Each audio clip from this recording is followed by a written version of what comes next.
Hello, I'm Eloise Rossler, a member of the Wyoming Senior Services Board, commonly called WSSB.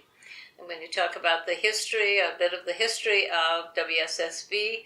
It's an entity, but history should be about the people involved, and we will focus on that more than just what happened.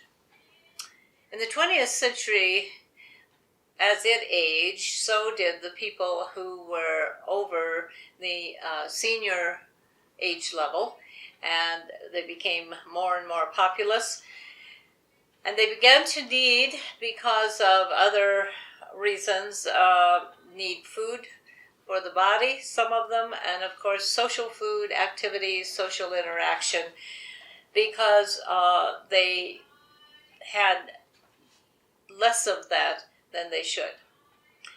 The response that was funded primarily by the federal government at that time was to develop special projects, who hired directors then to run these. They frequently rented or sometimes owned buildings where they would feed people and allow them to have social activities. In the 1990s, the funding from the federal government was beginning to decrease. However, the demands for increased services were increasing. And this is when directors of the special projects began to raise questions. They talked among themselves, determined that there was a big need as they talked to various other directors, and they began to talk to other people, including the members of the legislature and other organizations, such as the AARP, which was a fledgling organization at that time in the state of Wyoming. AARP then became a promoter for this idea of state funding, which is what the directors were talking about. Why can't the state fund some of our operations? Where is the money going that it can be better spent on our senior citizens? And as they raised more and more questions, of course, they came to be more and more noticed, and this is when Representative Paraday and Senator Boggs became involved. They presented in 2002 legislation for the entire legislature regarding funding the senior centers and possibly creating something that would oversee it. The House bill failed because it never got off the majority leader's desk. 2003, same people, same scenario. They came back with a new bill which made very specific the funding that was to be used for the senior centers and how it was to be set up. Well, in 2003, it was passed after some negotiations with Governor Friedenthal regarding who was going to be on the WSSB. This bill guaranteed money for the centers, and it also created the board, WSSB. It is a board. It is not a state agency, and because it is a board and a separate entity from a state agency, it cannot handle money, either take it in or give it out. Therefore, the government decided, the state government, that the logical place to do this was the Aging Division of the Department of Wyoming of Health. So the Aging Division became a consultant and became the conduit for our money at WSSB. They are the ones who actually write the checks.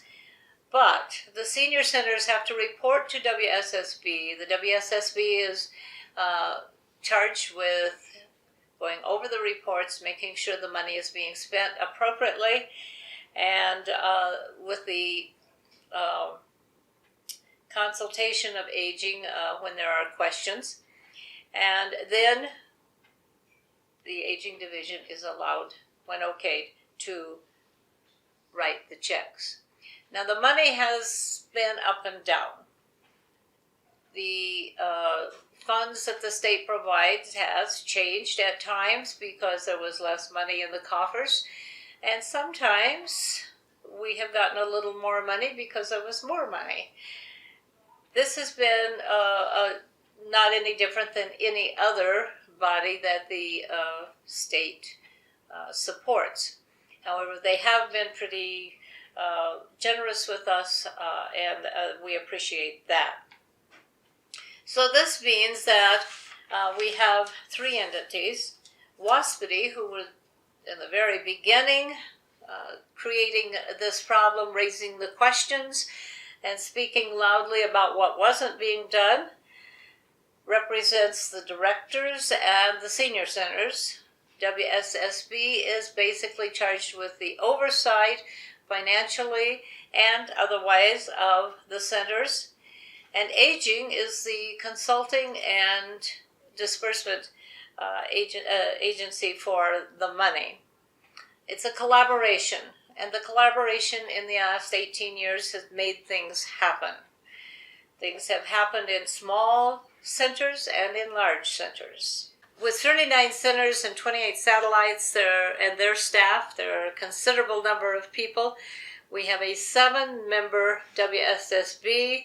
WSSB has 39 members, 39 directors, and aging staff also works with us. That number varies. These are the large group that works constantly on this. We also have to consider senior citizens, as they are the ones who feel the real impact, and they are the reason that we do all this. We have a large cast of characters. How does it work? Communication is the key. They have to communicate on a regular and constant basis in order to make sure that the things that need to be done are done, make sure that we are not overlooking things. There are things that the WSSB can also reach out beyond just that, and as the AARP, for example, had promotion in the very beginning, these organizations can be a part of the education and of the help that WSSB can consider. Educating legislators, new and old, educating directors, new and old, is also a viable part of the WSSB. Kudos go out to the pioneers who started this organization and movement. Bill Marsh and Tim Summers from the ARP were initially involved. Then, of course, there were those directors. Jerry Bottenfield and Janine Cox were very, very involved in the beginning, and others joined later. And as time has gone on, we have seen directors step up, take the presidency of WASPD, and lead the directors in new directions. Thank you.